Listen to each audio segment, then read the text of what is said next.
I have had the pleasure of using the Samsung Galaxy Z Fold 7 for a whole 6 months now, and I am so excited to use it more and more. It's one of those rare devices that actually feels like it's from the future. Just look at this thing. 3 or more years from now, this phone will still look better than most phones on the market. But before we kick this review off, let's talk about that price tag, because yes, this is very, very expensive. If you are still okay with that, let's kick it off with the design and the build quality. I can't say this enough. I love this phone. That blue color has got to be the best color of all time, or at least one of the best. I still dream about that flowy emerald on my OnePlus 12. The whole phone doesn't even feel like a foldable anymore. It feels about the same as when I use my S25 Ultra without a case. It's crazy impressive that Samsung was able to go from this to this, and to put that into perspective, Apple in the same time frame went from this to this. That's some real design innovation. Now, there is one thing I highly dislike as someone who uses this without a case. You can't always see it, but you can always hear it. I'm not entirely sure how Samsung is going to fix this without making it thicker, or consumers just adding a thick case to balance it out, but yes, it's annoying, and it's not an issue that I have on my Pixel 10 Pro Fold or my OnePlus Open. One thing that the thinness gives you though is a lighter phone. Who decided that heavy phones meant premium? I would much rather have a lighter phone, but that's just me. And this thing weighs only 215 grams, which is a massive win compared to the Pixel 10 Pro Fold's 258 grams of weight. It's a game changer having a phone so thin and light, yet it can give you a massive inner screen as well. What more do you even need? Listen, I've lost my wallet before, and that stress is not fun. This video is sponsored by Bolstrap, and they sent me their premium leather nav-safe wallet, and this setup has become part of my everyday carry. The leather quality is legit. It's full grain leather that actually looks better over time. Plus, it comes with a lifetime warranty, which you almost never see these days. The coolest part is that the nav-safe wallet, because it has Find My built in, I never misplace it, and I can locate it just in case I do, straight from my iPhone with no bulky AirTag needed. And thankfully, it is rechargeable using MagSafe, so I just drop it on the charger. And if you want gear that actually lasts, you can get 15% off with my code LEGENDS15. The link is at the top of the description, and thank you again to Bolstrap for sponsoring this video. I've worked with them in the past, and I stand by their products. And you might be worried that the device might feel cheap or more breakable being so thin. Well, you would be absolutely wrong. You get a new hinge design that Samsung is calling the Armor Flex hinge that is tighter and more durable, making it easier to keep the display aligned and feel more rigid.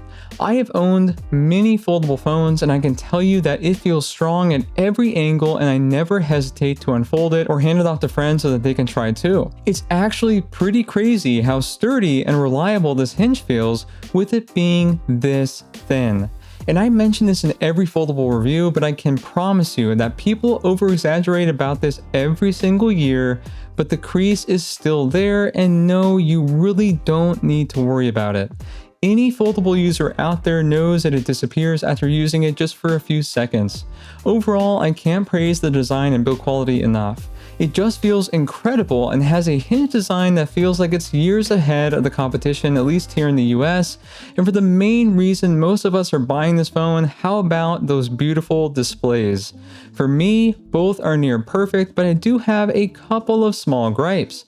The cover display is a 6.5-inch 1080 by 2520 LTPO 120Hz, meaning it can adaptively adjust its refresh rate anywhere between 1 and 120Hz, depending on what you're doing, which is great since its competition, like the Pixel 10 Pro Fold, can only flip between 60 and 120Hz on its cover display. You also get a fairly bright screen with 2600 nits of peak brightness, and I have had zero issues using this outdoors in my bright Florida sun. It's also slightly wider than previous generations and is now even closer to being a full-sized normal slab phone. I'll be honest though, I'm happy with it being a little bit narrower than something like my S25 Ultra. It's never really bothered me, and I actually prefer it for one-handed use. The Z Fold 7 is the perfect in-between size in my opinion.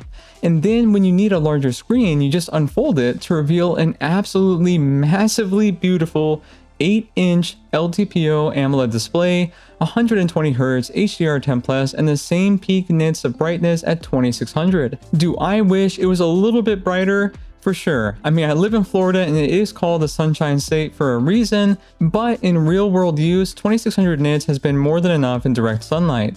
Overall, the screen is just immaculate.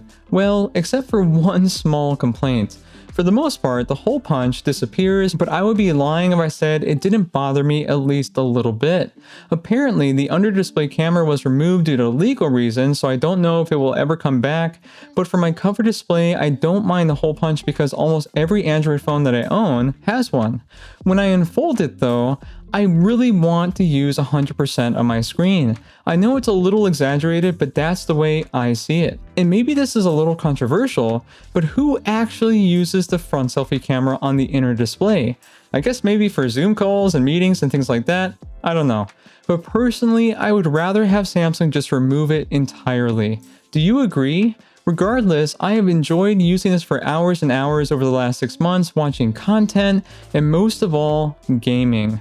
With the Snapdragon chip and this display, it is a match made in heaven. I don't have a ton of free time, but whenever I can, this has become my absolute emulation and streaming beast. It handles everything I enjoy playing, and I just can't get enough of how great it looks on the inner display. Are you huge into gaming but don't need a gamer phone? Get yourself a Z Fold 7 and thank me later. Just go buy it already. And for a topic that I wasn't so kind to in my early reviews of this device, let's talk about the battery. First of all, it's not that bad. I'm getting regularly 5 and 7 hours of screen on time with a healthy mix of cover and inner display use. I normally use my phone to take phone calls, multitask on that huge display, playing emulators like I mentioned before, listening to music for long periods of time, and streaming games through things like Xbox Game Pass. For a foldable, it does a great job. But here's the thing, for the price, I want this to do a phenomenal job. I want to see 8 to 9 hours of screen on time. Guys, let's not forget that this is $2,000 or more, and no, Samsung didn't send me this. I bought it with my own money at launch. And we could have had better battery life if Samsung just put in the latest battery tech that companies like OnePlus are proving to be effective and reliable. We get the same 4,400 mAh battery that we've had since the Z Fold 3. That original Z Fold, released in 2019, had a 4,235 mAh battery. Samsung, it is beyond time to start putting in better batteries. And where I also would like to see an upgrade is the charging speed. The Z Fold 7 has 25 watts wired and 15 watts wireless. It will take you about an hour and a half to go from 0% to 100%. And I've seen people in the comment section say that they are okay with this because they can just charge it overnight. But my point is that if I am paying that high of a price tag, well, I would like to see at least 45 watts wired like we get on the S25 Ultra, and to be honest, I've been complaining for a long time about 45 watts on the Ultra being too slow in the past. With all that said, the battery life could have been worse. I would not consider it a deal breaker, but it could have been so much better. And for the camera, we got a couple of upgrades that make the camera performance gap between a normal flagship slab phone and a foldable much smaller. However, it's not all perfect. The Z Fold 7 gets the exact same 200 megapixel sensor from the Galaxy S25 Ultra. This is a terrific camera, and I'm happy that the Fold finally has a flagship camera that it deserves. Main camera shots are crisp, vibrant, and well balanced. Samsung has dialed back the overprocessing here that I used to have on my older Samsung devices, and the colors are more accurate than ever. The ultra-wide looks great overall. I didn't notice any major loss of detail around the edges like I would on other devices, and the colors and lighting remain consistent with the main sensor. Also, with that ultra-wide, close-up macro shots are very sharp and look way better than I expected. You even get a usable 2x crop from the main sensor that also looks great. It's not all perfect though, because we get the 3x telephoto, and that's where I feel that it lags slightly behind the competition.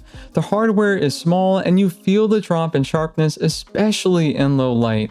The inner display selfie camera also gets a major upgrade now with 10 megapixels with a much wider field of view, but because it's a foldable, I would just rather use the cover screen trick to take my selfies with the main sensor. And video looks great as well. You can get 8K at 30 FPS and 4K at 120 FPS, but I just use it for 4K 60 to take videos outdoors and indoors while playing with our puppies. Say hi to Cusco and Morgan. Bottom line, the S25 Ultra is going to be a better camera overall, but if you're a main sensor user for 90% of your photos like me, you are going to be more than satisfied with this camera setup on the Z Fold 7 compared to previous generations. And I feel like you can't talk about Samsung devices, let alone a Samsung foldable, without talking about the cool features that it offers. Now, there are a ton, and I would argue that Samsung easily offers the most features compared to any other phone on the market, but I just want to talk about the ones that I have used most over these last 6 months. While it's not exclusive to the Z Fold 7, if you have a Samsung device and haven't tried it yet, download, good luck, and thank me later. I could not use my phone the same way without the Home Up module and the vastly underrated and never talked about One-Handed Plus module. I cannot praise this feature enough, and it is the primary thing that I miss when testing out non-Samsung devices, and it works great here on the Z Fold 7. Also, multitasking is an absolute beast on the foldable, but Samsung does it best. You can do a 3-way split screen, which is already arguably more than enough, but then you can also have a bunch of pop-up apps and floating screens at the same time.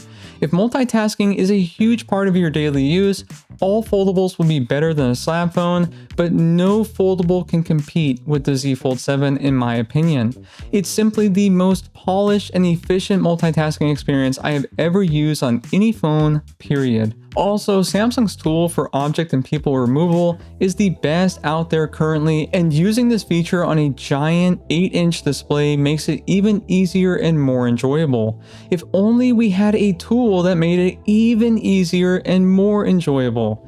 And as someone who is constantly busy and on the go, I love the ability to summarize articles and web pages and then make it more or less detailed as I need it. Also, I am bilingual, as many of you already know, and I have friends and family who only speak Spanish, and I love that I can take that summary and quickly translate it into Spanish or even other languages. I only wish I could use this feature in Google Chrome because that is my preferred web browser. Also, Audio Eraser is an insanely underrated feature that even I don't talk about that much. Listen to how well it cleans the noisy audio to this video.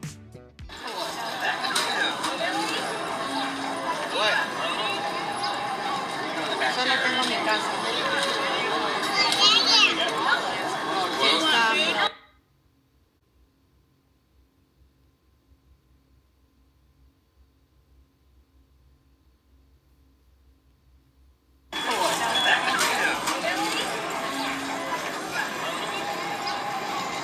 Solo tengo mi casa.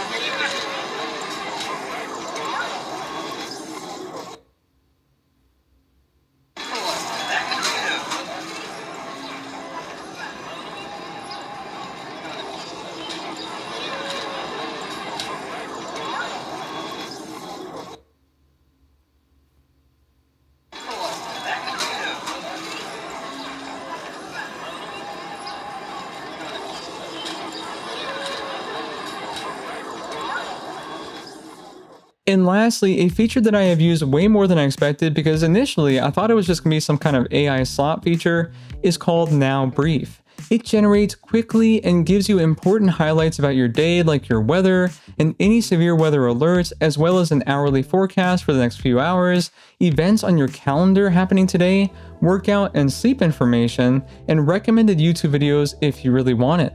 You can also jump into the settings and select the content that you want to be briefed on or not. It's subtle, looks cleanly designed, works quickly, and gives me a great snapshot into my day, and it's actually useful. And something just as useful is the overall software and security. I'm running Android 16 and One UI 8, and here is the truth. I've always been a Pixel fan and user, and frankly, I still am. However, One UI 8 is not at all the TouchWiz experience that we used to get a long time ago on Samsung devices.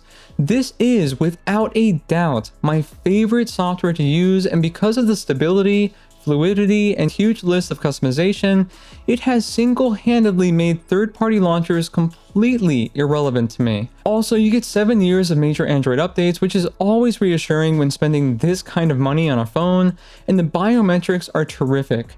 You get a side-mounted fingerprint reader and face unlock, and the fingerprint sensor works insanely fast every single time, and as a left-handed person like myself, it is not as annoying to reach for when compared to other foldables like my Pixel 10 Pro Fold and my OnePlus Open.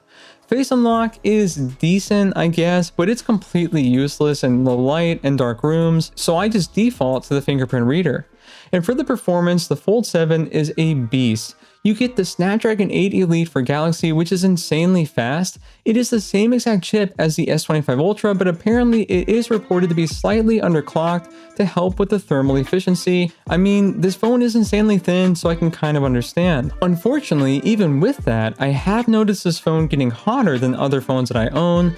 It hasn't been enough to be an issue to cause like an overheating message or even crashes, and I have recorded for long periods of time 4K footage in my hot Florida weather, but it can get toasty.